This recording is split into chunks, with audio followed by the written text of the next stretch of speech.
Telah diriwayatkan bahwa Imam Ali Al-Ridha radhiyallahu an warna kulitnya kehitam-hitaman, bawaan dari bundanya seorang hamba sahaya yang juga berkulit hitam. Pada waktu itu ada sebuah tempat mandi umum di depan rumahnya di Naisapur, dan telah menjadi kebiasaannya manakala dia hendak memasukinya, si penjaga mengosongkan tempat itu untuknya. Maka di suatu hari dia masuk ke sana, lalu si penjaga merapatkan pintunya agar tak ada lagi orang lain yang masuk. Setelah itu, dia pergi menyelesaikan pekerjaannya yang lain.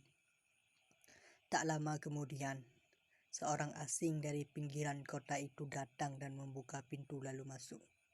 Dia segera menanggalkan bajunya dan hendak masuk ke kolam. Ketika melihat Ali Ridha radhiyallahu anhu dan mengiranya seorang di antara pelayan-pelayan tempat tersebut, maka dia memerintahkan kepadanya, "Cepat ambilkan air untukku." Mendengar itu, Ali Ridha bangkit dan tanpa mengucapkan apapun, segera mengerjakan semua yang diperintahkan oleh orang itu.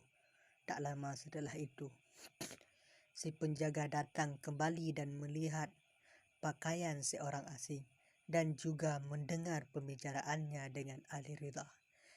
Dia merasa telah melakukan kesalahan besar dan merasa amat takut, sehingga pergi melarikan diri dan meninggalkan kedua orang itu. Tak lama kemudian, Ali Ridha keluar dari tempat itu dan menanyakan tentang si penjaga. Maka disampaikanlah kepadanya bahwa dia merasa takut atas kejadian itu dan segera melarikan diri. Mendengar itu, Ali Ridha berkata, dia tak seharusnya lari, sebab dosa yang sebenarnya adalah tanggung jawab orang yang menumpahkan airnya pada seorang budak perempuan berkulit hitam. Dikisahkan pula bahwa Abu Abdullah Al-Khayyat, seorang penjahit, sehari-hari duduk di warungnya. Dia biasa menerima upah jahitan dari seorang majusi. Setiap kali menyelesaikan pekerjaannya, si majusi itu memberinya upah dengan uang palsu. Namun Abdullah selalu menerimanya dengan tidak pernah memberitahunya tentang uangnya yang palsu itu, ataupun menolak pembayarannya. Suatu hari dia keluar untuk beberapa keperluannya dan tidak menjumpainya. Lalu dia membayarkan upahnya kepada seorang murid Abdullah yang sedang menunggui warung itu dan meminta agar diberikan kepadanya barang jahitannya. Tetapi si murid mendapati bahwa uang itu ternyata palsu dan menolak menerimanya dari majusi itu. Tak lama kemudian Abdullah datang dan segera diberitahu oleh muridnya tentang apa yang terjadi sebelumnya. Abdullah berkata kepadanya, "Sungguh buruk apa yang telah kau lakukan. Si majusi itu telah melakukan penipuannya terhadapku sejak setahun lalu, namun aku senantiasa bersabar atas kelakuannya itu, menerima uang palsunya dan langsung membuangnya ke sumur agar dia tak membayarnya ke tangan seorang muslim selain aku."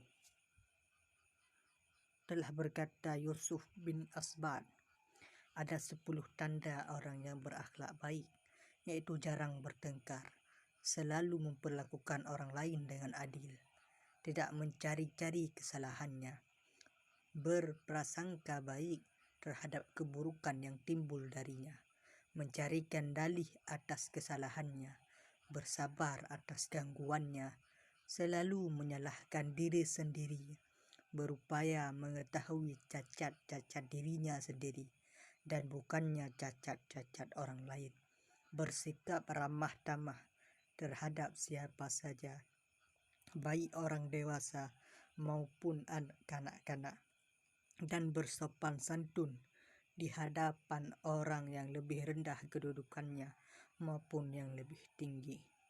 Sahal Al-Tusturi pernah ditanya tentang akhlak yang baik, maka jawabnya, Tingkatan paling rendah darinya adalah bersabar terhadap gangguan orang lain, tidak menzaliminya, memohonkan ampunan Allah baginya, dan menunjukkan kasih sayang padanya.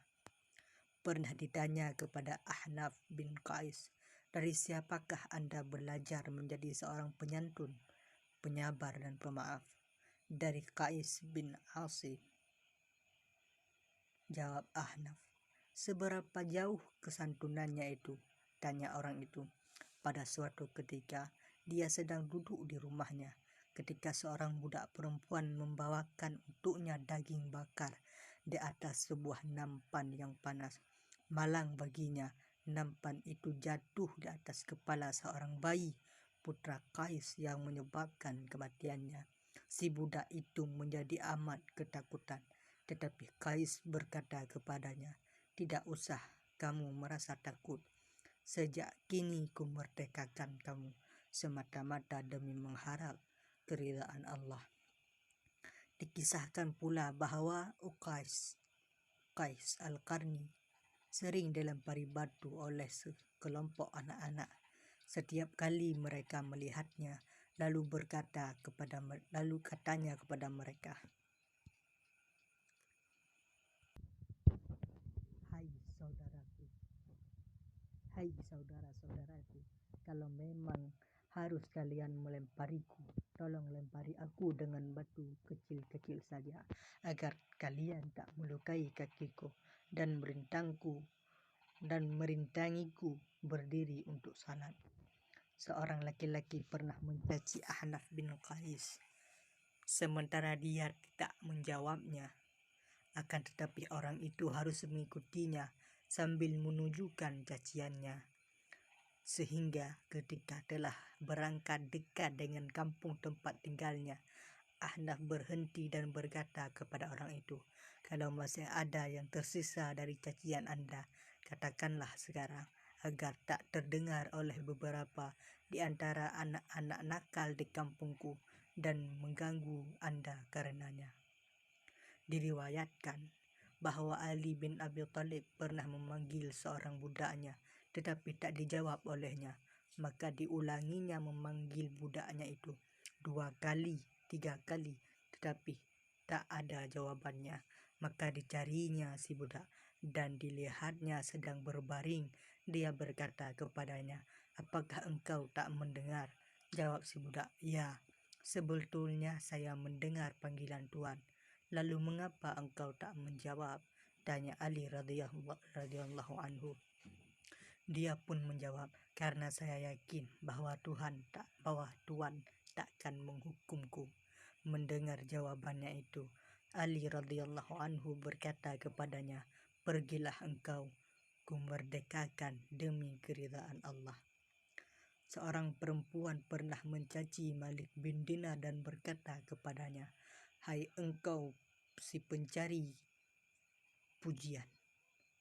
Maka dijawabnya, "Wahai perempuan, sungguh engkau telah menyebut namaku yang tepat, yang tak diketahui oleh penduduk Basra." Diriwayatkan bahwa Yahya bin Ziyad memiliki seorang budak yang buruk perilakunya. Lalu seorang bertanya kepadanya, "Mengapa Anda pertahankan dia?" Jawabnya, "Agar aku dapat belajar darinya bagaimana menjadi seorang penyantun."